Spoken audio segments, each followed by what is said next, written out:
नमस्कार, राधे राधे। स्वागत है आप सभी का सुबोध इनफाइनाइट एजुकेशन में। आज हम बात करने वाले हैं यूनिट नंबर 5 के बारे में। यूनिट 5 की हम बात करने वाले हैं, जिसका नाम होने वाला है treatment treatment modality and therapies used in mental disorder. मतलब कि जितने भी मेंटल डिसऑर्डर्स हैं, जो भी हम आगे पढ़ने वाले हैं या फिर हमने पढ़ लिए हैं, जो भी मेंटल डिसऑर्डर्स है, for the example depression, schizophrenia, mania, ठीक है, डिल्यूजन, इमोशंस के जो भी है, थॉट्स के जो भी है, जो भी हम डिसऑर्डर पढ़ने वाले हैं या फिर पढ़ लिए हमने, उसमें कौन कौन से ट्रीटमेंट लिए जाते हैं उनके लिए, या फिर कौन कौन सी थेरेपीज है जो यूज ली जाती है, उनके बारे में हम पढ़ने वाले हैं। कंप्लीट आपका वन शॉट रहेगा ये lecture. BS nursing 5th semester, तो मेंटल हेल्थ नर्सिंग फर्स्ट, ठीक है, क्योंकि पूरा बताना आपको जरूरी है। तो ये आपकी यूनिट हो चुकी है, इंट्रोडक्शन हो चुका है। इसमें कौन कौन से सिलेबस हम देखने वाले हैं तो वो देख ले आप। ये है आपका सिलेबस। सिलेबस में आपको फर्स्ट आता है फिजिकल थेरेपीज। फिजिकल थेरेपीज में आपको 2 पॉइंट दे रखे हैं, psychopharmacology and second is electro conversion therapy, ECT. ठीक है, जो भी क्या देते हैं वो शॉक देते हैं, इसको ईसीटी बोल दो या फिर ईएसटी बोल दो, इलेक्ट्रो शॉक थेरेपी। ठीक है, दोनों नाम इसके हैं। सेकंड है आपके पास साइकोलॉजिकल थेरेपी, जिसमें हम 3 थेरेपी के बारे में पढ़ेंगे। First one is psychotherapy, behaviour therapy and CBT, cognitive behaviour therapy. फिर हम देखेंगे साइकोसोशियल। साइकोसोशियल में ग्रुप थेरेपी हो गया, फैमिली थेरेपी हो गया, थेरेपेटिक कम्युनिटी रिक्रिएशनल थेरेपी हो गया, आर्ट थेरेपी हो जिसमें डांस एंड म्यूजिक आती है, या फिर जैसे पेंटिंग वगैरह बनाते हैं तो वो आती है इसमें। एंड लास्ट आता है ऑक्यूपेशनल थेरेपी। फिर आता है अल्टरनेटिव एंड कॉम्प्लीमेंट्री, जिसमें yoga, meditation, relaxation. And last आता है कंसिडरेशन फॉर स्पेशल पॉपुलेशन। मतलब कि भाई स्पेशल पॉपुलेशन मतलब कि जो नॉर्मली जो हम दवाई या मेडिसिन जो भी हम थेरेपी काम में लेते हैं वो तो हो गया नॉर्मल, लेकिन कुछ स्पेशल पॉपुलेशन होती है जिसके लिए हम सभी की तरह नॉर्मल नहीं ले सकते, कुछ स्पेशल ट्रीटमेंट हम काम में लेंगे। जैसे बच्चे हैं, ठीक है, जैसे बच्चे हैं तो उनके लिए हम ये नहीं ले सकते। क्यों? क्योंकि डोज डोज वगैरह सब फैक्टर डिपेंड करते हैं उस पर, तो वो हम पढ़ेंगे। तो ये तो हो गया हमारा एक छोटा सा रिव्यू किसका, सिलेबस का। अब हम बात करते हैं पूरा सिलेबस के बारे में। फर्स्ट आता है फिजिक्स। पहले तो हम देखते हैं इसका इंट्रोडक्शन। जो यूनिट है, ये यूनिट कहना क्या चाहती है? तो सर यूनिट ये कहना चाहती है these are various method use to treat mental illness. कि बहुत सारे ऐसे मेथड है, ट्रीटमेंट है, मेथड है, थेरेपीज है जो कि मेंटल इलनेस को, जो कि मानसिक बीमारी है, मेंटल इलनेस है, उसको ट्रीट करने के लिए काम में ली जाती है। Okay, treatment is usually holistic. Treatment जो भी हम काम लेते हैं वो usually holistic, combine physical, psychological and social approaches. ठीक है, कौन सा होता है ट्रीटमेंट? तो ट्रीटमेंट होता है सर होलिस्टिक। होलिस्टिक का मतलब जैसे हमने पहले पढ़ रखा है, कंसेप्ट हमने पढ़े, पूरी चीज हमने पढ़ी। होलिस्टिक का मतलब होता है कि ओवरऑल सारी चीजें उसमें शामिल होती है, जैसे फिजिकल, मेंटल, सोशल, ओवरऑल। तो वही है कि इस ट्रीटमेंट में सभी शामिल होते हैं, जैसे फिजिकल हो गया, साइकोलॉजिकल हो गया, सोशल अप्रोचेस है, ये सब इसमें कंबाइन रहती है। ओके, अब हम स्टार्ट करते हैं फर्स्ट फिजिकल थेरेपी। क्या स्टार्ट करते हैं? Physical therapy. क्या होता है फिजिकल थेरेपी सर? तो फिजिकल थेरेपी क्या होती है? Physical therapy act direct on brain and body. जो फिजिकल थेरेपी है वो डायरेक्टली हमारे बॉडी पर और ब्रेन पर एक्ट करती है। क्या? Directly, not indirect. क्या? डायरेक्टली वो हमारी बॉडी पर एक्ट करती है, बॉडी पर एंड ब्रेन पर। अब कौन कौन सी इसमें थेरेपीज हो सकती है, बिल्कुल बताएंगे कि फिजिकल थेरेपीज इन, देखो फिजिकल थेरेपी में आपको 2 थेरेपी दे रखी है। जो फिजिकल थेरेपी है इसमें आपको 2 थेरेपी दे रखी है, ठीक है ना। तो पहले अपन फिजिकल थेरेपी का इंट्रो देखते हैं, उसके बाद में जो आपको दे रखा है जैसे टाइप हो गई ये, उनके बारे में एक एक पढ़ेंगे। जैसे फिजिकल थेरेपी में एक तो दवाई मेडिसिन वगैरह आती है, ईसीटी आ गई इसमें। तो physical therapy in mental illness refers to the use of physical activities and physical treatment method to improve mental health, reduce psychiatric symptoms and promote overall well-being। कि फिजिकल थेरेपी क्या है? Physical therapy mental illness के लिए use ली जाती है, जिसमें physical activities हो गया, फिजिकल ट्रीटमेंट मेथड है, काम में ले जाते हैं, जिससे कि मेंटल हेल्थ इंप्रूव होती है। क्या होता है? मेंटल हेल्थ इंप्रूव होती है। सेकेंड बात क्या है? सेकेंड ये है कि सर जो साइकेट्रिक सिम्टम्स होते हैं, साइकेट्रिक सिम्टम्स जैसे कि डिप्रेशन हो गया किसी में, ठीक है, ओवर थिंकिंग हो गया, वो सभी क्या है? रिड्यूस होते हैं। क्या होते हैं? रिड्यूस होता है। सुसाइडल थॉट्स हो गए तो वो सभी क्या होते हैं? रिड्यूस होते हैं। एंड प्रमोट ओवरऑल वेलबींग, और जो व्यक्ति है, इंडिविजुअल है, वो ओवरऑल वेलबींग होता है, इसको प्रमोट करते हैं। ठीक है, ये हो गई फिजिकल थेरेपी। अब फिजिकल थेरेपी में आपको 2 बातें दे रखी है, 2 पॉइंट्स दे रखे हैं। एक तो psycho pharmacology and second is electro conversion therapy, ECT. ठीक है, फर्स्ट अपन देखते हैं साइको फार्मेकोलॉजी। तो साइको फार्मेकोलॉजी वर्ड है, अब ये आपको थोड़ा टिपिकल वर्ड लग रहा होगा, लेकिन हम इसका डिवाइड कर देंगे दो पार्ट में, साइको प्लस फार्मेकोलॉजी। तो साइको का मतलब तो आप माइंड से ले सकते हो, जो हमने पहले पढ़ रखा है, और फार्मेकोलॉजी तो मेडिसिन हो गई, जो हमने third semester and fourth semester में पढ़ रखा है। तो ऐसी दवाइयां जो कि मेंटल इलनेस की में काम में ली जाती है, वो साइको फार्मेकोलॉजी के अंदर आती है। ठीक है। Use of psychotropic drugs to manage mental disorder, कौन कौन से ड्रग्स काम में ले जाते हैं अपन, साइकोट्रोपिक ड्रग्स को काम में लेकर मेंटल डिसऑर्डर को मैनेज करते हैं। ठीक है सर। साइको फार्मेकोलॉजी मीन्स, अब देखो psycho pharmacology means using medicine to treat mental illness, कि मेडिसिन का यूज करके हम मेंटल इलनेस ट्रीट कर सकते हैं। दवाइयां देकर भी हम जो भी मानसिक बीमार है उसका ट्रीट कर सकते हैं। जो भी दिमागी संतुलन जिसका सही नहीं है, यही नहीं है कि भाई उसको ईसीटी ही देंगे। आजकल तो 90% मेडिसिन से पेशेंट ठीक हो रहे हैं। ठीक है। साइकोफार्मेकोलॉजी के through these drugs are the first line treatment for most psychiatric disorder. ठीक है, फर्स्ट लाइन ट्रीटमेंट है ये आजकल साइकोफार्मेकोलॉजी। पहले नहीं था ऐसा डेवलपमेंट, जैसे जैसे हमने जैसे इवोल्यूशन पढ़ा, हिस्टोरिकल डेवलपमेंट पढ़ा था साइकोलॉजी का, सॉरी साइकेट्रिक का, उसमें देखा था पहले असाइलम्स आए, सेग्रीगेशन आया, ठीक है, साइंटिफिक पीरियड आए, फर्स्ट चैप्टर में हमने देखा था, है ना। जैसे जैसे विकास होता गया, इवोल्यूशन होता गया, तो अलग अलग बातें हैं वो आने लग गई। तो फर्स्ट लाइन ट्रीटमेंट है कौन सा, साइकोफार्मेकोलॉजी। जो ड्रग्स काम मिल जाती है, ये फर्स्ट लाइन ट्रीटमेंट होता है साइकेट्रिक ड्रग्स का। ठीक है। चलो सर, कौन कौन सी हो सकती है दवाइयाँ। पहली बात तो देखो, जो भी मैं आपको मेडिसिन के नाम बताऊंगा, जैसे हेलोपेडोल हो गया, सीपीजेड हो गया, ठीक है, ये आपको यूज नहीं लेना विदाउट डॉक्टर के, बिना डॉक्टर के कहे आपको यूज नहीं लेना है। जैसे जैसे हम यूज लेते हैं ना, पीसीएम हो गया, जो नॉर्मल मेडिसिन है, चलो ये फीवर आ रहा है, ठीक है, पीसीएम दे दो, तो ये काम में नहीं लेना है आपको, क्योंकि साइकेट्रिक मेडिसिन से इनका अलग अलग डोज होता है। ठीक है, कि भाई आप सोचोगे आपका दोस्त है वो डिप्रेशन में है, आपका दोस्त क्या है, डिप्रेशन में है, चलो हेलोपेडोल दे दो, ऐसा नहीं करना आपको। ठीक है, डिल्यूजन हो रहा है, हेलुसिनेशन हो रहा है, तो चलो हेलोपेडोल दे दो, सीपीजेड दे दो, तो ऐसा आपको यूज नहीं लेना है बिना डॉक्टर के कहे। ठीक है। जैसे अपन नॉर्मल दवाई देते थे, पीसीएम दे दिया हमने, लेवोसिट्राजिन दे दिया, ठीक है, एंटीबायोटिक कुछ भी, एजिथ्रोमाइसिन दे दी, तो ये अपने हमें ले सकते हैं, लेकिन जो साइकेट्रिक मेडिसिन से इनको काम में नहीं लेना है, पहले आपको बता देते हैं। तो फर्स्ट ग्रुप में आता है एंटीसाइकोटिक्स। क्या आता है, एंटीसाइकोटिक्स। तो एंटीसाइकोटिक्स में क्या क्या आ सकता है, तो एंटीसाइकोटिक्स जो ड्रग्स होती है used in schizophrenia and other psychotic disorder. अब साइकोटिक और न्यूरोटिक दो मैंने आपको बताया था लास्ट क्लास में डायग्राम बना के, एक साइड साइकोटिक लिखा था, एक साइड न्यूरोटिक लिखा था ना, वो डायग्राम बताया था, तो वो आपको एक तो डायग्राम माइंड में रखना है। तो ऐसी ड्रग्स एंटीसाइकोटिक्स ड्रग्स है वो सिजोफ्रेनिया में और अदर साइकोटिक डिसऑर्डर है उसमें काम में ली जाती है, जिससे क्या होता है, हेलुसिनेशन एंड डिल्यूजन को रिड्यूस किया जाता है। अब डिल्यूजन क्या होता है, हेलुसिनेशन क्या होता है, इनका बहुत अच्छे से हमने एग्जांपल समझा था। आपको लग रहा है मेरा फोन आ रहा है, वाइब्रेशन हो रहा है, लेकिन होता नहीं है, हेलुसिनेशन हो गया। आपको लगता है कोई मुझे आवाज दे रहा है पीछे से, लेकिन पीछे कोई नहीं होता, तो वो क्या है, हेलुसिनेशन है। आपको लगता है सामने मेरा दोस्त खड़ा है, मेरा कोई खास रिश्ते वाला खड़ा है, लेकिन वो आपको केवल दिखता है लेकिन होता नहीं है, तो वो क्या है, विजुअल हेलुसिनेशन। ठीक है, मतलब कि कोई भी ऐसी चीज, एफएफबी पढ़ा था, कोई भी ऐसी चीज जो कि आपको रियल में नहीं हो लेकिन लग रहा है, तो वो होता है हेलुसिनेशन। और डिल्यूजन की बात करें तो खुद को किंग समझना, जबकि आप हो नहीं, लेकिन खुद को क्या समझना, किंग समझना।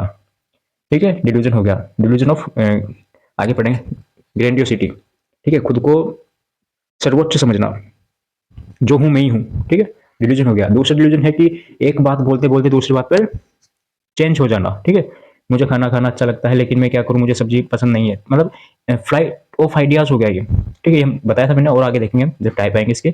इसमें काम मिल जाती है दो ड्रग्स, एलोपेडोल एंड क्लोरोप्रोमाजिन, इसे सीपीजेड भी नाम देते हैं। इसकी खोज कब हुई थी आप कमेंट करें, आपको बताया था मैंने, आपको जब सेकंड क्लास ली थी हमने, सेकंड या फर्स्ट क्लास, उसमें बताया था सीपीजेड के बारे में।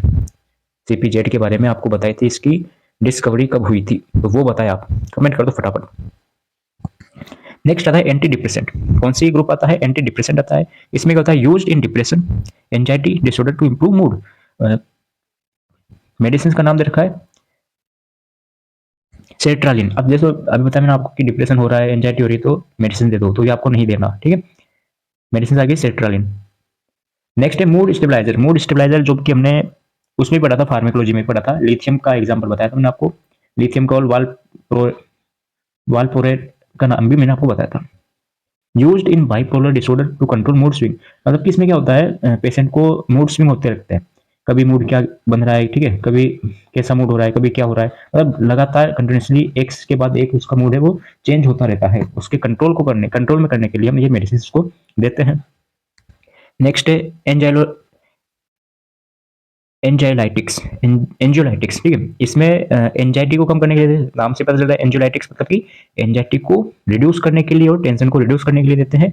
एग्जांपल आ गया डायजेपाम एंड लोराजेपाम, बेंजोडाइजेपिन्स होती है ये, बेंजोडाइजेपिन्स, ठीक है, ये मेडिसिन हो गई। नेक्स्ट आता है ईसीटी। क्या आता है? ECT, electro conversion therapy. आपको ईसीटी, इलेक्ट्रो कन्वर्जन थेरेपी, या ईएसटी, ईएसटी, इलेक्ट्रोशॉक थेरेपी, ठीक है। अब देखो पहले तो ये देख लेते हैं, फिर आपको एक वीडियो बताएंगे, ठीक है, थोड़ा सा क्लिप बताएंगे। ऐसे देते हैं, देखो ECT was first used in 1937। ECT की अब कहीं पर आपको 37 होगी, कहीं पर आपको 1938 होगी। तो आपको दोनों में से याद क्या रखना है? आपको याद रखना है 1938, 1938 याद रखना है, जो मैंने आपको पहले भी बताया था। इसीलिए मैं आपको ये 1937 लेके आया हूँ, ताकि कुछ किताबों में आपको ये मिलेगा और कुछ में आपको ये मिलेगा। तो आपको याद क्या रखना है? आपको याद रखना है 38, 38 याद रखना है, ये गलत है, ठीक है। इसने करी, इसकी डिस्कवर किसने करी? तो यूगो सेल्टी एंड लुसिनो बिनी ने इसकी खोज करी थी, जो हम पहले भी डिस्कस कर चुके हैं। ECT is a treatment in which controlled electric current is passed through the brain to produce a short seizure used to treat some mental illness। इसमें क्या करते हैं, ब्रेन के थ्रू हम करंट पास करते हैं, जिससे शॉर्ट सीजर्स वगैरह प्रोड्यूस होते हैं और मेंटल इलनेस को ट्रीट किया जाता है। अब कैसे इसका होता है, तो ये आप अब वीडियो देख लीजिए।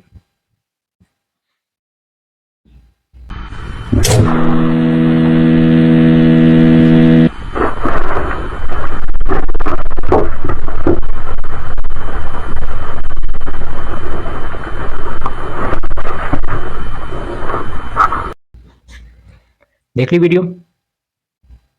अब इसके टाइप्स की हम बात करते हैं। तो ईसीटी के भी क्या है, दो टाइप होते हैं। कितने टाइप होते हैं सर? ईसीटी के दो टाइप होते हैं। कौन कौन से? First one is direct ECT and second one is indirect ECT. Direct ECT है, आजकल ये बंद कर दी गई है, आजकल ये बंद कर दी गई है, स्टॉप कर दी गई है, बैन कर दी गई है। जबकि इनडायरेक्ट ईसीटी है, इसी का नाम दे देते अपन मॉडिफाई। क्या? Modified ECT. यही आजकल काम में ली जाती है, ये काम में नहीं ली जाती, ठीक है सर। आगे चलते हैं, डायरेक्ट ईसीटी में क्या होता है, इनडायरेक्ट में क्या होता है। तो पहले हम बात करते हैं डायरेक्ट की। तो डायरेक्ट में क्या करते हैं अपन, पेशेंट को एनबीएम कर देते हैं, एनबीएम या एमपीओ, वही बात है। टाइम 4 से 6 घंटे, 4 से 6 घंटे तक अपन उसको कुछ भी नहीं खिलाते, बाई ओरल कुछ नहीं देते, ठीक है। उसके बाद में हम क्या करेंगे, उसके बाद में हम करेंगे उसका एट्रोपिन सल्फेट। नाम सुना होगा आपने, atropine, atropine sulphate, atropine sulphate है, वो यूज लेते हैं, एडमिनिस्ट्रेशन करते हैं। उसके बाद में हम क्या करते हैं, ईसीटी देते हैं। उसके बाद में हम क्या करेंगे, ईसीटी यानी कि जो शॉक है वो देंगे, ठीक है। ये होता है इसका पैटर्न।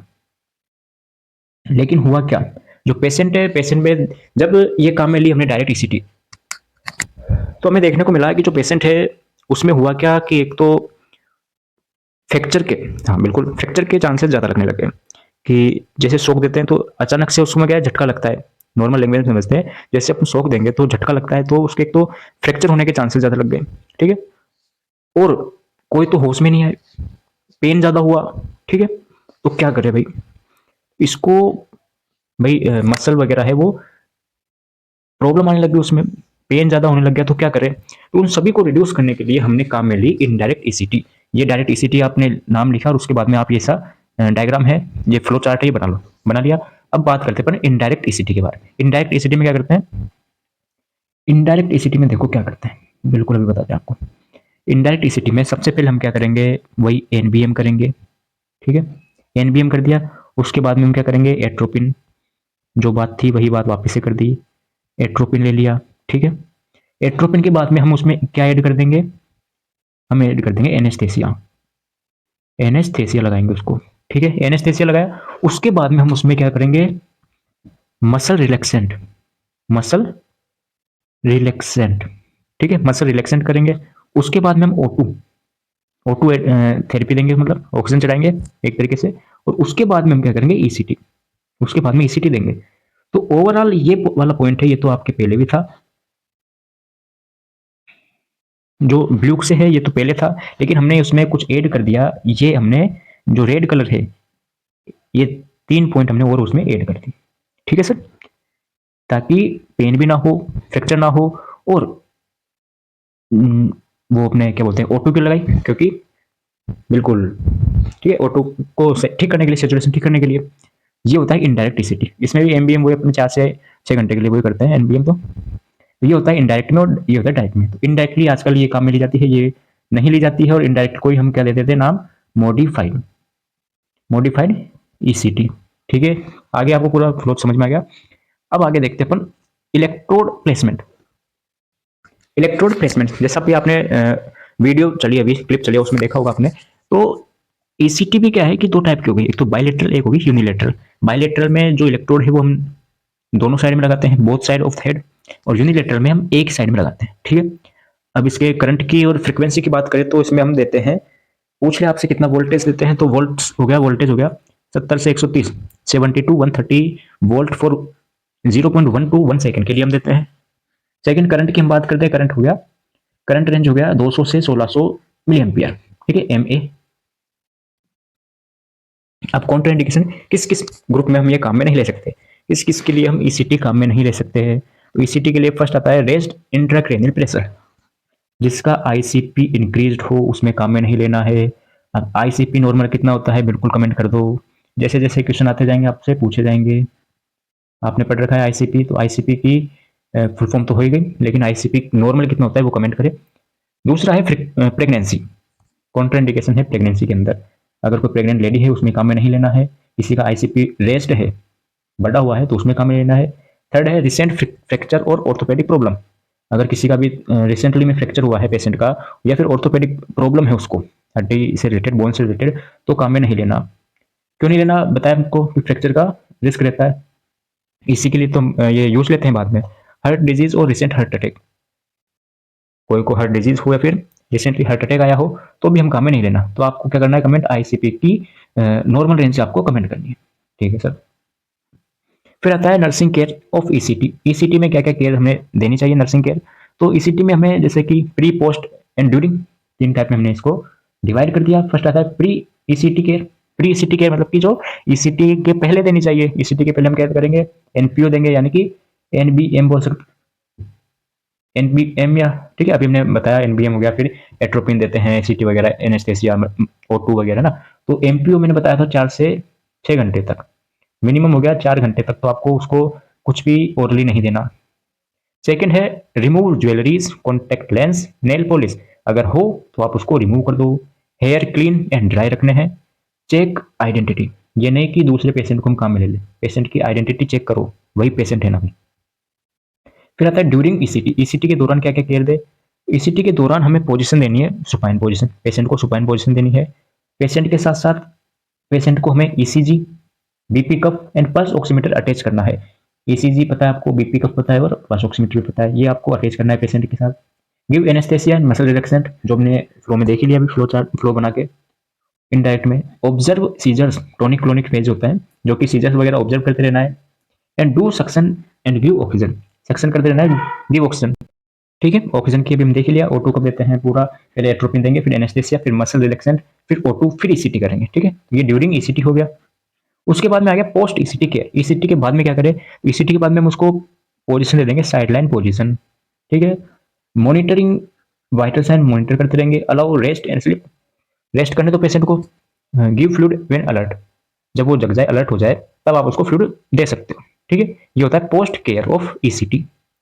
आगे बात समझ में। देखो ये हमने पढ़ लिया, फिजिकल थेरेपी हो गई हमारी, मतलब psycho pharmacology and electro conversion therapy दोनों हो चुकी है। नेक्स्ट हम आगे बढ़ते हैं साइकोलॉजिकल थेरेपीज के ऊपर। स्टार्ट करते हैं आज अभी साइकोलॉजिकल थेरेपीज। ये हो गया साइकोलॉजिकल थेरेपीज। साइकोलॉजिकल थेरेपी, अब साइकोलॉजिकल थेरेपी तुरंत आपके दिमाग में दे, साइकोलॉजिकल, साइकोलॉजी पढ़ा था, study of the mind, study of spirit, आई दिमाग में, माइंड हो गया, बिल्कुल सर। तो साइकोलॉजी की आपको पता चल गई, तो उसी टाइप की हमें थेरेपीज यूज में लेनी है कि हम दूसरों की साइकोलॉजी चेंज कर सके। अब साइकोलॉजी में बिहेवियर आता है, आपको पता हो तो क्या आता है, बिहेवियर आता है, साइकोलॉजी में हमने पढ़ा था। तो उसका बिहेवियर चेंज कर दो हम, तो वो क्या आएगी, साइकोलॉजिकल थेरेपी तो होगी। ठीक है ना। तो दीज फोकस ऑन थॉट्स, किस किस पर, साइकोलॉजिकल थेरेपीज है वो फोकस करती है किस पर, थॉट पर, इमोशंस पर एंड बिहेवियर पर। किसी भी किसी भी व्यक्ति की साइकोलॉजिकल थेरेपी है वो किस पर फोकस करती है, थॉट्स पर, उसके थॉट्स पर, उसके इमोशंस पर। इमोशंस में आता है आपको अफेक्ट एंड मूड, जो हमने पढ़ रखा है, नहीं पढ़ा तो आगे और पढ़ लेंगे, एंड बिहेवियर। इन तीनों चीजों पर ये फोकस करती है साइकोलॉजिकल थेरेपी। साइकोलॉजिकल थेरेपीज को हम साइकोथेरेपी बोलते हैं। It is a systematic interaction, ये क्या है, सिस्टमेटिक इंटरेक्शन है किसका, between a trend therapist and a client. Psychological therapy किस किस के बीच में इंटरेक्शन है, थेरापिस्ट के और क्लाइंट के बीच का एक इंटरेक्शन है। मतलब कि अब साइकोलॉजिकल थेरेपी में दोनों डॉक्टर और जो क्लाइंट है वो दोनों आपस में बात करके भी उस प्रॉब्लम्स को ठीक कर सकते हैं। ठीक, उसका हमें बिहेवियर चेंज करना है पेशेंट का। Help understand, treat and manage the mental emotional and behavioural problems using psychological method rather than medicine. अभी हमने जो पढ़ा था इससे जस्ट पहले, उसमें हमने मेडिसिन देखी थी, साइको फार्मेकोलॉजी, उसमें हमने मेडिसिन से उसको ट्रीट किया था। और दूसरा देखा था हमने क्या, दूसरा क्या देखा था, ईसीटी। तो उनके अलावा हम क्या करें, भाई मेडिसिन नहीं देनी है, हमें पेशेंट को मेडिसिन नहीं देनी है, उसके अलावा हम उसको उसके मेंटल इमोशनल बिहेवियरल प्रॉब्लम्स को ठीक करना है, मैनेज करना है, ट्रीट करना है, उनको समझना है। उसमें हेल्प करती है कौन सी, साइकोथेरेपी, साइकोलॉजिकल थेरेपी। इसमें क्या करता है कि थेरापिस्ट होता है और क्लाइंट होता है, उन दोनों के बीच में इंटरेक्शन होता है। अब इंटरेक्शन में बात करना भी हो सकता है। ठीक है। अब देख, जैसे हम आगे पढ़ते हैं, इसके अंदर आपको ऑब्जेक्टिव्स दे रखे हैं कि टू रिड्यूस इमोशनल डिस्ट्रेस, इससे क्या होगा, साइकोथेरेपी से पेशेंट का इमोशनल डिस्ट्रेस रिड्यूस होगा। To change maladaptive thoughts and behaviour, जो भी थॉट्स है बिहेवियर से उसमें चेंजेस आएंगे। To improve coping skills, patient की प्रॉब्लम को सामना करने की स्किल है वो इम्प्रूव होगी। To enhance self understanding and insight, वो खुद के अंदर झांकेगा, खुद को समझेगा। ठीक है patient. To promote mental wellbeing, to promote mental wellbeing. अब मुझे इसका एक एग्जांपल अगर मैं आपको बताऊं तो जीता जागता एग्जांपल है, आप और आपके दोस्त, आप और आपका कोई भी दोस्त, आप है आपके दोस्त है, दोनों के बीच में बातें चल रही है किससे रिलेटेड, कि यार क्या करूं, मेरा समझ में नहीं आ रहा यार, मेरे से वो बात नहीं कर रहा है या नहीं कर रही है, मैं क्या करूं, मुझे डिप्रेशन में मैं डिप्रेशन में जा रहा हूं, मुझे कुछ समझ में नहीं आ रहा, क्या करूं मैं। ठीक है, आपके दोस्त ने ये बोला आपसे, अब आप उसको बोलोगे कि एक काम करो, थोड़े बहुत दिन आप उसको साइड में रख दो, बात नहीं कर रहा है, नहीं कर रही है तो मत करो। ठीक है, या आप तो एक तो ये सलाह दोगे, दूसरा सलाह आप क्या दोगे, इसको हटाओ, दूसरा देखो। ठीक है, एक ही हो गया। दूसरा एडवाइस आप ये दे सकते हो कि वो नहीं कर रही, तुम तो करो आगे से बात। ठीक है, तो ये क्या हुआ, आपके बीच में और आपके दोस्त के बीच में इंटरेक्शन हुआ, बातें हुई। तो आपका दोस्त बोलेगा यार जब भी मैं मेरी प्रॉब्लम तुम्हें बताता हूँ ना तो मुझे ठीक लगता है, मतलब ऐसा लगता है मेरी प्रॉब्लम सोल्व हो चुकी है ना, और उसका सॉल्यूशन मिल जाता है, मतलब उसकी कोपिंग स्किल है वो इंप्रूव हो गई, वो खुद को समझ पा रहा है। ठीक है, उसके थॉट्स और बिहेवियर है वो चेंज हो रहे हैं, उसका जो इमोशनल टेंशन थी उसको जो रिड्यूस हो गई। ठीक है, और वो ओवरऑल मेंटली वेलबिंग हो गया है। आपके पूरे ऑब्जेक्टिव्स क्लियर हो चुके हैं आपसे और आपके दोस्त के द्वारा। यही क्या है, साइकोलॉजिकल थेरेपी है। अब इसका हम फर्स्ट आता है इसमें साइकोलॉजिकल थेरेपी में, साइकोलॉजिकल थेरेपी में साइकोथेरेपी, बिहेवियर थेरेपी और सीबीटी, ये तीन पॉइंट दे रखे हैं। तो फर्स्ट हम देखते हैं साइकोथेरेपी। साइकोथेरेपी में जो पेशेंट है और थेरापिस्ट, मतलब कि जो उसका ट्रीटमेंट कर रहा है, उन दोनों के बीच में बातें होती है। Psychotherapy is a talk therapy between patient and therapist. ये साइकोथेरेपी है, जो भी बातें करते हैं वो पूरी प्लान्ड होती है, structural interaction between therapist and patient to help resolve emotional problems. उन दोनों के बीच में इमोशनल प्रॉब्लम्स है, पेशेंट का जो इमोशनल प्रॉब्लम्स है वो रिजोल्व होता है, उसका सोल्यूशन मिलता है। अब कौन कौन सी प्रॉब्लम हो सकती है, डिप्रेशन हो गया, एंजाइटी डिसऑर्डर हो गया, पर्सनैलिटी डिसऑर्डर हो गया, एडजस्टमेंट डिसऑर्डर हो गया, इनके लिए हम साइकोथेरेपी काम में ले सकते हैं। ठीक है, आगे समझ में, आप और आपका दोस्त और अगला बंदा या बंदी। नेक्स्ट है बिहेवियरल थेरेपी। नेक्स्ट देखिए बिहेवियरल थेरेपी, इसमें पेशेंट का बिहेवियर चेंज करना है based on principal that abnormal behaviour is learned and can be changed. जो भी पेशेंट में एबनॉर्मल बिहेवियर है, मतलब कि डिप्रेशन में है, उसको डर है, उसको चेंज करना है, वही होती है बिहेवियर थेरेपी, उसका बिहेवियर को चेंज करना है। जैसे कौन कौन सा हो सकता है, तो इसमें एग्जांपल दे रखा है, जैसे फोबिया हो गया, ओसीडी हो गया, ऑब्सेसिव कंपल्सिव डिसऑर्डर हो गया, सब्सटेंस एब्यूज हो गया, चाइल्डहुड बिहेवियर डिसऑर्डर्स हो गया। जैसे किसी को डर लगता है, किसी को डर लगता है कहीं घूमने जाने से, किसी से बात करने से डर लगता है, तो हम उसको बोलेंगे, उसका बिहेवियर चेंज कर देंगे। उसका बिहेवियर चेंज कर देंगे तो वो बात करना चालू कर देगा किसी से भी, वो घूमना चालू कर देगा। कोई अगर सब्सटेंस एब्यूज, कोई एल्कोहल ले रहा है या फिर स्मोकिंग कर रहा है, हमने उसको उसके बिहेवियर को चेंज कर दिया और वो सब्सटेंस एब्यूज है जो भी ले रहा है एल्कोहल वगैरह, उसको बंद कर देगा, तो बिहेवियर चेंज हो गया उसका। ये होती है बिहेवियर थेरेपी। अब इसके भी हम दो टाइप से हम इसको बिहेवियर थेरेपी को काम में ले सकते हैं।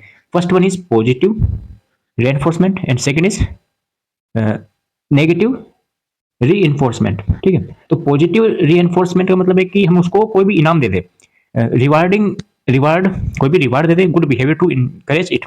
भाई उसने कुछ अच्छा किया तो उसको हम क्या देंगे, कुछ रिवार्ड दे देंगे, इनाम दे देंगे, प्राइज दे देंगे। सेकंड है removing something unpleasant when the desired behaviour is occur, कि जब भी अगर वो ऐसा करता है तो उस चेंज कर दो, उसको अनप्लेजेंट जो भी है, अनप्लेजेंट है कोई भी, उसको रिमूव कर दो आप। ऐसे दो तरीके से हम दो वे में बिहेवियर थेरेपी काम में ले सकते हैं, in the two way. Next होता है सीबीटी, कॉग्निटिव बिहेवियर थेरेपी। इसमें क्या करते हैं, structured short term therapy focus on relationship between thoughts emotion and behaviour. किसका सीबीटी किस पर फोकस करती है, थॉट पर, इमोशंस पर एंड बिहेवियर पर फोकस करती है। ये एक शॉर्ट थेरेपी होती है, शॉर्ट टर्म थेरेपी होती है। इसमें किस किस को ट्रीट किया जाता है, डिप्रेशन के पेशेंट को, एंजाइटी डिसऑर्डर को, पैनिक डिसऑर्डर को।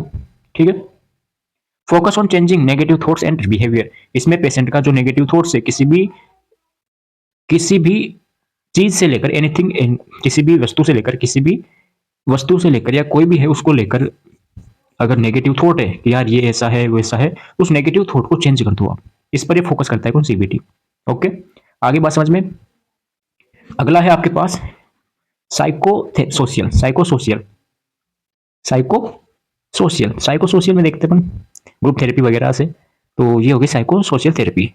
साइको सोशियल थेरेपी क्या होती है, अभी हमने पढ़ा साइकोलॉजिकल, अब इसमें क्या है, सोशियल भी आ रहा है। क्या आ रहा है, सोशियल। और आपको पता है सोशियल का मतलब डायरेक्ट क्या समझते हैं, सोसाइटी, हमारे आसपास के जो भी है उसको समझते हैं। तो अब देखो सोसाइटी में क्या क्या शामिल हो सकता है। तो सर सोसाइटी में तो हमारे दोस्त शामिल हो सकते हैं, बिल्कुल। कौन कौन शामिल हो सकते हैं, हमारे दोस्त शामिल हो सकते हैं सर। और सर हमारी फैमिली शामिल हो सकती है, बिल्कुल। सर हमारी कम्युनिटी भी शामिल हो सकती है, बिल्कुल, कम्युनिटी शामिल हो सकती है, बिल्कुल। तीन तो टाइप आपने बता दिए। First one is group therapy, second is family therapy, second आ गया थेरेपेटिक कम्युनिटी, क्या आ गया, कम्युनिटी आ गया। ठीक है, तीन तो आपने बता दिए, बाकी हम और देख लेंगे। तो साइको सोशल थेरेपीज है, इसमें क्या आ गया कि these therapy help patient adjust socially improve relationship, socially and improve relationship. जो भी पेशेंट है वो सोशली एडजस्ट होगा, सोशली एडजस्ट होगा मतलब कि जो भी सोसाइटी के जो भी मेंबर्स होते हैं, सोसाइटी में कौन कौन से मेंबर्स होते हैं अभी देखेंगे हम आगे। मेंबर्स का मतलब कि जैसे फैमिली होगी वो भी एक सोसाइटी का हिस्सा है, दोस्त हो गए सोसाइटी का हिस्सा है। तो जो पेशेंट है सोशली एडजस्ट होकर अपना ट्रीट कर सके एंड इंप्रूव रिलेशनशिप, और अपने रिलेशंस को इंप्रूव कर सके, वही होता है साइको सोशल थेरेपी में। मैं एक बात बताओ, आपको कोई प्रॉब्लम हो रही है और आप अपनी फैमिली के साथ बातें कर रहे हो, ठीक है, तो आप उस प्रॉब्लम को भूल सकते हो। सपोज आपको क्या है, आपके दिमाग में कुछ और चल रहा है, आप किसी पढ़ाई से लेकर डिप्रेशन में हो, पढ़ाई से रिलेटेड डिप्रेशन में हो, लेकिन आपने क्या किया, आपके दोस्तों के साथ बातें करी, फैमिली के साथ बातें करी, ठीक है, आप थोड़े टाइम के लिए, थोड़े टाइम के लिए ही सही, लेकिन उस डिप्रेशन से आप दूर हो सकते हो कि नहीं। क्यों, क्योंकि उस वहां से आपको, उस पॉइंट से आपका ध्यान है वो चेंज हो जाएगा, आपका माइंड है वो उस पॉइंट से हटकर दूसरे पॉइंट की तरफ चल जाएगा, आपके दोस्तों की तरफ चल जाएगा, फैमिली की तरफ चल जाएगा। तो ये होती है psycho social therapy. Psychosocial therapies focus on the interaction between psychological factors and social environment। क्योंकि इसमें दोनों नाम आ रहा है, साइको एंड सोशल, तो साइकोलॉजिकल फैक्टर्स पर और सोशल इन्वायरमेंट पर ये फोकस करती है। अब साइकोलॉजिकल तो हमने देख लिया, सोशल भी अब देख लेंगे, दोनों का कंबाइन देख लेंगे। दे एम, इसका उद्देश्य क्या है, improve social functioning, interpersonal relationship and community adjustment. Patient है वो कम्युनिटी में एडजस्टमेंट कर सके, इंटरपर्सनल रिलेशनशिप इंप्रूव कर सके, और सोशल फंक्शन है वो इंप्रूव कर सके। ये साइको सोशल थेरेपी के एम होते हैं, उद्देश्य होते हैं, पर्पज होते हैं। अब जैसे जैसे हम इसके अंदर जो भी पॉइंट दे रखे हैं, अब जैसे इसके अंदर पॉइंट्स दे रखे हैं सर, ग्रुप थेरेपी हो गया, फैमिली थेरेपी हो गया, थेरेपेटिक कम्युनिटी हो गया, रिक्रिएशनल थेरेपी आ गया जिसमें आता है गेम्स वगैरह, अपना मनोरंजन कर, जैसे टीवी हो गया, मोबाइल फोन हो गए, ठीक है, इनसे भी मेंटल डिसऑर्डर कम हो सकता है। पर ये नहीं कि आप अपने घर वालों को बोल दो वीडियो दिखा के कि देखो वीडियो में बताया कि मोबाइल चलाने से मेंटल डिसऑर्डर कम होता है, तो हम फोन चलाएंगे सारे दिन। ठीक है। आर्ट थेरेपी हो गया। डांस करने से भी टेंशन दूर होती है। गाने सुनने से आप देखा होगा आप हल्का फील करते हो। ऑक्यूपेशनल थेरेपी हो गई। तो ये होता है साइको सोशल थेरेपीज। तो साइको सोशल में फर्स्ट आता है आपके पास ग्रुप थेरेपी। ग्रुप थेरेपी क्या है? एक फॉर्म ऑफ थेरेपी। ये एक थेरेपी की एक फॉर्म होती है इन विच जिसमें कि one or more therapist treat a small group of patient together. इसमें पेशेंट का एक छोटा सा ग्रुप होता है जिसको एक साथ ट्रीट किया जाता है। बेनिफिट्स हो गए जैसे पीयर सपोर्ट, दोस्तों का सपोर्ट मिल सकता है, पीयर सपोर्ट हो सकता है। इंप्रूव कम्युनिकेशन स्किल्स इंप्रूव होगी। Feeling of belongingness. ठीक है। ऐसा लगेगा कि मेरे साथ बहुत कुछ है, मैं अकेला नहीं हूं, मेरे साथ और भी है। इंडिकेशंस क्या क्या हो सकते हैं, कब कब काम में ले सकते हैं इसको ग्रुप थेरेपी को? फर्स्ट आ गया डिप्रेशन में, एंजाइटी डिसऑर्डर में, सब्सटेंस एब्यूज में, इसमें हम काम में ले सकते हैं ग्रुप थेरेपी को। सेकंड है family therapy, a therapy that involve family members. ये एक ऐसी थेरेपी है जिसमें फैमिली मेंबर्स भी क्या है, इन्वॉल्व रहते हैं to improve communication and resolve conflicts. जो भी पेशेंट के कॉन्फ्लिक्ट्स है, कॉन्फ्लिक्ट्स आपको पता है, पढ़ रखा है आपने, इसको चुनूं, ठीक है, कॉन्फ्लिक्ट्स है वो दो या दो से उसके बीच में डाउट होना कि क्या करना चाहिए। तो जो कॉन्फ्लिक्ट्स है उनमें और कम्युनिकेशन है उसको इंप्रूव होती है, इसमें फैमिली मेंबर्स इन्वॉल्व रहते हैं फैमिली थेरेपी में। इसके ऑब्जेक्टिव्स कौन कौन से हो सकते हैं? तो इसके ऑब्जेक्टिव्स है एजुकेटेड फैमिली अबाउट इलनेस। इसमें पेशेंट की जो फैमिली है उसको एजुकेटेड हो जाती है वो कि भाई ये मेंटल इलनेस है और हमें ये करना चाहिए ताकि ऐसा हो सके। Improve coping skills and reduce expressed emotions. जो भी इमोशंस है उसको एक्सप्रेस करने के रिड्यूस हो जाएंगे। और कोपिंग स्किल्स इंप्रूव होगी। कोई भी प्रॉब्लम है उसको सामना करने की जो क्षमता होती है, स्किल्स होती है, कौशल होता है, वो इंप्रूव होगा। बेनिफिट्स क्या क्या हो सकते हैं इसके? तो रिड्यूस रिलैप्स रेट है वो रिड्यूस हो जाएगी, इससे कम हो जाएगी, डिक्रीज हो जाएगी। एंड कौन? Relapse rate. और इंप्रूव फैमिली सपोर्ट, इसमें फैमिली का सपोर्ट भी इंप्रूव होगा क्योंकि फैमिली मेंबर जब इसमें शामिल होंगे तो फैमिली का सपोर्ट तो मिलेगा ही। नेक्स्ट है थेरापेटिक कम्युनिटी। क्या है थेरापेटिक कम्युनिटी? थेरापेटिक कम्युनिटी में आता है structured environment where patient actively participate in decision making and daily activities. Indication जैसे क्रोनिक मेंटल इलनेस हो गया, पर्सनैलिटी डिसऑर्डर हो गया, इसमें ये काम में ली जाती है। इसमें होता क्या है कि जो पेशेंट है वो कोई भी पार्ट प्रोग्राम होगा, ठीक है, कोई भी एक्टिविटीज होगी, डेली एक्टिविटीज है, उसमें वो खुद पार्टिसिपेट करेगा। भाई पार्टिसिपेट करेगा, एक्टिवली पार्टिसिपेट करेगा, तो ये तो बहुत अच्छा एक थेरेपी है, बहुत अच्छी थेरेपी है जब वो डायरेक्टली खुद पार्टिसिपेट कर रहा है। नेक्स्ट आता है रिक्रिएशनल थेरेपी। रिक्रिएशनल थेरेपी वही मनोरंजन के साधन, गेम्स वगैरह हो गए। Use of leisure activities to improve mental and physical wellbeing. Mentally and physically wellbeing के लिए एक बहुत अच्छा थेरेपी कौन सी है? ये है। इसके बेनिफिट्स क्या क्या हो सकते हैं? Reduce stress. आपको टेंशन हो रही है, गेम खेलने चले गए, दोस्तों के साथ क्रिकेट खेलने चले गए, कम हुई टेंशन? बिल्कुल सर, हो गई। Improve social interaction. आप गए दोस्तों के साथ, आपको केवल 5 लोग जानते थे लेकिन वहां पर 15 लोग खेल रहे थे, तो आपको 5 से धीरे धीरे 15 लोग जानने लग जाएंगे, आप उनके बारे में जानने लग जाओगे। तो सोशल इंटरेक्शन है वो इंप्रूव हो जाएगा आपका। एग्जाम्पल जैसे कौन कौन से हो सकते हैं? इंडोर एंड आउटडोर गेम्स हो सकते हैं, ठीक है, स्पोर्ट्स हो सकता है, एक्सरसाइज हो सकती है, घूमना हो सकता है, योगा हो सकता है, ठीक है। जैसे फोन चला रहे हो तो वो भी एक तरीके से किसी से चैट कर रहे हो, चीट नहीं, चैटिंग कर रहे हो, उसमें भी क्या है, सोशल इंटरेक्शन इंप्रूव होगा या नहीं होगा? होगा सर, बातें कर रहे हैं, ग्रुप चैट कर रहे हैं। रिड्यूस स्ट्रेस, आपका स्ट्रेस कम होगा, किसी के साथ बातें कर रहे हो, ठीक है। नेक्स्ट है आर्ट थेरेपी। क्या है? Art therapy. अब आर्ट एक कला है। आर्ट क्या है? कला है, जो कि एक सब्जेक्ट भी है। जो सर हम 10th के बाद में सब्जेक्ट होती है आर्ट्स, वो आर्ट्स भी ले सकते हैं, लेकिन हमने साइंस ली। क्यों? क्योंकि हमें पता था कि हम 6 सेमेस्टर में या 5th सेमेस्टर में हम पढ़ेंगे, तब हम मेंटल डिसऑर्डर पढ़ेंगे, उसमें आएगा आर्ट थेरेपी, जिसमें पढ़ लेंगे आर्ट्स, तो इसलिए साइंस ले लो अभी। आर्ट थेरेपी क्या होती है? A form of expressive therapy that use creative activities from for emotional expressions. जैसे कौन कौन सी फॉर्म हो सकती है इसकी? डांस थेरेपी हो सकती है, डांस करते करते डांस कर लो आप, म्यूजिक सुन लो, ठीक है, पेंटिंग कर लो या फिर ड्राइंग कर लो। इन सभी के थ्रू आप अपना स्ट्रेस है वो रिड्यूस कर सकते हो। आप डिप्रेशन में हो, कम कर सकते हो, ठीक है। आप किसी मेंटल इलनेस में हो, वो कम कर सकते हो। मतलब कि आप अगर कोई भी आपको बीमारी है तो आप उसको कम कर सकते हो, रिड्यूस कर सकते हो, हेल्थ को इंप्रूव कर सकते हो इसके थ्रू भी। बेनिफिट्स क्या क्या हो सकते हैं? Enhance self expression, reduce anxiety, ठीक है। ऑक्यूपेशनल थेरेपी नेक्स्ट आता है, लास्ट आता है ऑक्यूपेशनल थेरेपी। ऑक्यूपेशनल का मतलब तो सर एक तरीके से कमाना हो गया, बिल्कुल कमाना भी आप समझ सकते हो इसको, क्योंकि यहाँ पे साफ दे रखा है vocational training. A therapy that help patient develop skills required for daily living and work. ये एक ऐसी थेरेपी है जिसमें कि हेल्प करी जाती है किसकी, पेशेंट की। किसके लिए? उसकी स्किल्स को डेवलप करने के लिए, ताकि वो अपनी डेली लाइफ में कुछ काम कर सके और जो भी एक्टिविटीज है वो कर सके जो कि रिक्वायर्ड हो। एक ऐसी थेरेपी होती है जिसमें पेशेंट को कोई काम करने के लिए, उसकी स्किल्स को इंप्रूव करने के लिए, डेवलप करने के लिए हेल्प करते हैं। कौन कौन सी एक्टिविटीज होगी? सेल्फ केयर ट्रेनिंग हो गई, खुद की केयर करना एक तरीके से अच्छी बात है। वोकेशनल ट्रेनिंग हो गई कि पैसे कैसे कमा सकते हैं, ठीक है, कैसे काम करके हम अपनी अर्न कर सकते हैं। इंडस्ट्रियल थेरेपीज हो गई, ये एक्टिविटीज होती है ऑक्यूपेशनल थेरेपी में। अगर ये करते रहेंगे तो उनका ध्यान है वहां से हट जाएगा उसकी प्रॉब्लम से, और थोड़ा थोड़ा वो इंप्रूव होगी उनकी हेल्थ। इसके गोल क्या क्या है? इंक्रीज इंडिपेंडेंस, वो स्वतंत्र हो जाएंगे। इंप्रूव सेल्फ स्टीम, अपना काम खुद कर सकते हैं, अपना पैसा खुद कमा सकते हैं, तो अच्छी बात है, सेल्फ स्टीम रहेगा वो। प्रिपेयर पेशेंट फॉर रिहेबिलिटेशन, ठीक है। नेक्स्ट आता है alternative and complementary therapies. Alternatives and complementary therapies में हम क्या क्या पढ़ने वाले हैं सर? तो इसमें हम पढ़ने वाले हैं योगा, मेडिटेशन एंड रिलैक्सेशन। चलो सर कर लेते हैं। तो फर्स्ट अपन देखते हैं इसकी डेफिनेशन क्या है। अल्टरनेटिव थेरेपीज हमने एमएससी में पढ़ा था लास्ट चैप्टर, इसमें अल्टरनेटिव थेरेपी में पूरा आयुष आया था, आयुर्वेद, योगा, ठीक है, आयुष, सिद्धा, होम्योपैथी की एलोपैथी के अलावा, ठीक है, यही था मेरे अकॉर्डिंग। तो alternative and complementary therapies are non invasive supportive therapy. क्या है? नॉन इन्वेसिव थेरेपीज होती है use along with standard medical and psychological treatment. ये ट्रीटमेंट किया जाता है। क्या क्या उसका फायदा हो सकते हैं? तो रिड्यूस स्ट्रेस एंड एंजाइटी, इससे क्या होगा? एंजाइटी और स्ट्रेस से वो कम होगा। इंप्रूव इमोशनल स्टेबिलिटी, इमोशनली वो स्टेबिलिटी रहेंगे, वो इंप्रूव होगा, स्टेबल रहेंगे वो।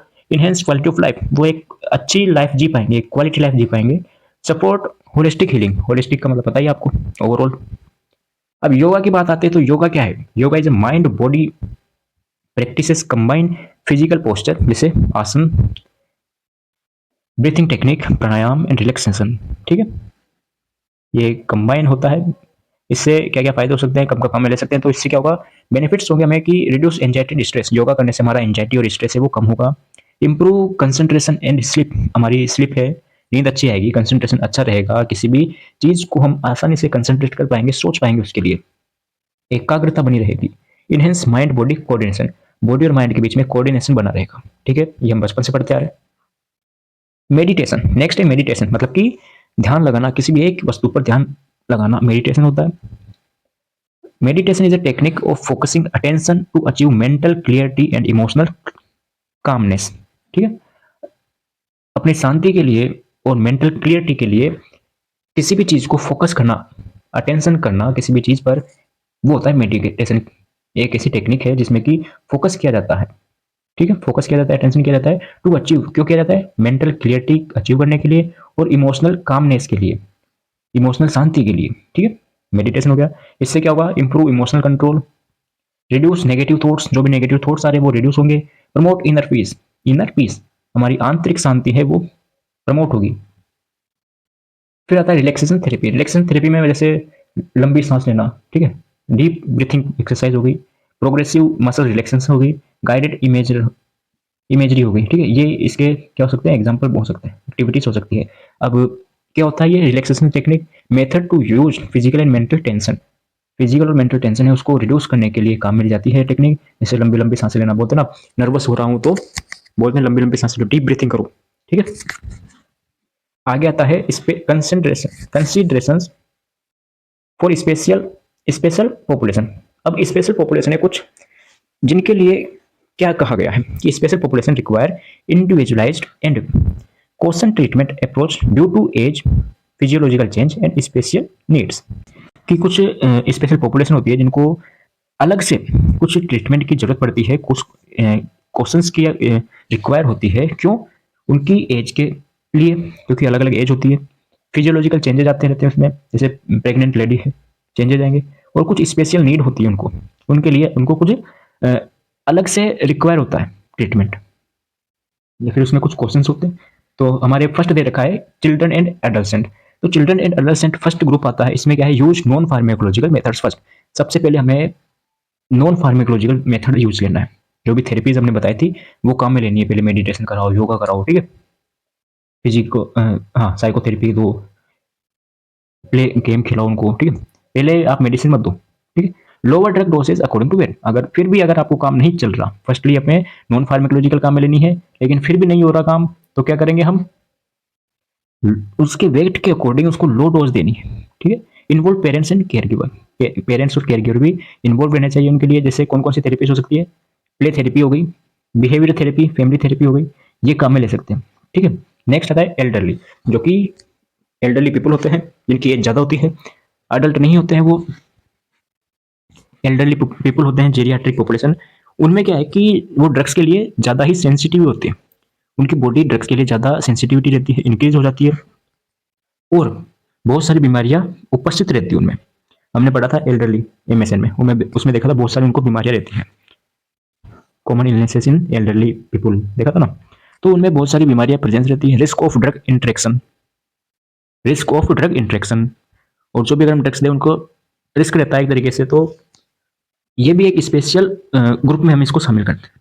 फोकस, क्या क्या फोकस करते हैं, तो avoid polypharmacy, monitor side effects closely, provide supportive psychotherapy, ठीक है, सपोर्टिव एंड साइकोथेरेपी देनी है, और जो भी साइड इफेक्ट्स वगैरह हो तो वो जितना जल्दी हो सके उतना जल्दी आप उसको मॉनिटर करो, और ये नहीं कि चलो कोई बात नहीं थोड़े बहुत ही तो है हटाओ, क्लोजली आपको उसको क्या है कि मॉनिटर करना है साइड इफेक्ट्स को। लास्ट है आपका पास प्रेग्नेंट एंड लैक्टेटिंग मदर्स या प्रेग्नेंट एंड लैक्टेटिंग वुमेन, इनको क्या करना है, टेरेटोजेनिक ड्रग्स है वो अवॉइड करनी है। अब टेरेटोजेनिक ड्रग्स कौन कौन सी होती है वो हमने पहले पढ़ ली है फार्मा में, ठीक है, फार्मा में पढ़ चुके हैं अपन, तो वो अवॉइड करनी है, नहीं देनी है। सेकंड आता है risk benefits assessment before treatment, treatment करने से पहले आप उसको असेस कर लो क्या दे रहे हो क्या नहीं दे रहे हो, ठीक है। यूज क्या क्या यूज ले सकते हैं, तो साइकोथेरेपी यूज ले सकते हैं, रिलैक्सेशन एंड योगा अपन इसको काम में ले सकते हैं, ठीक है। तो ये आपका लेक्चर कंप्लीट होता है, ये हमने सारे पॉइंट इसमें कवर करे हैं। पीडिया में और मेंटल हेल्थ साइकेट्रिक में एक भी पॉइंट हमने छोड़ा नहीं है, पॉइंट टू पॉइंट लेकर चल रहे हैं आपको विद एग्जांपल्स, ऐसे एग्जांपल जो कि आपके दैनिक दिनचर्या में काम में ले जाते हैं, मतलब कि आपको उसको फील कर सकते हो आप। अब पहले मैंने आपको बता दिया है कि आप मेंटल हेल्थ नर्सिंग पढ़ रहे हो, साइकेट्रिक पढ़ रहे हो, तो आपको लगेगा कि ये तो मेरी बात हो रही है, ठीक है। तो ये होता है फिफ्थ सेमेस्टर का फिफ्थ यूनिट, पांचवें सेमेस्टर की 5 यूनिट कंप्लीट होती है मेंटल हेल्थ नर्सिंग की। आगे हम नई यूनिट लेकर चलेंगे, नोट्स आपको टेलीग्राम पर मिल ही जाते हैं, मिलते रहेंगे और मिल जाएंगे। कमेंट जरूर करना है क्या समझ में नहीं आया क्या आया। और एक चीज आपको बताया था मैंने, आईसीपी वाला, आईसीपी की नॉर्मल रेंज है वो कमेंट करो, ठीक है। लिखो पूरा कि सर आईसी, ऐसे लिखो आईसीपी बराबर फिर जो भी है, ठीक है, यूनिट सहित। और आपको क्या चाहिए, क्योंकि आपको चाहिए तो बहुत कुछ दे भी रहे हैं आपको ये। कुछ डाउट हो तो कमेंट करें, नहीं हो तो भी कमेंट करें, समझ में आया तो करे, नहीं आया तो करे। और मिलते हैं नए वीडियो में नए लेक्चर के साथ। राधे राधे।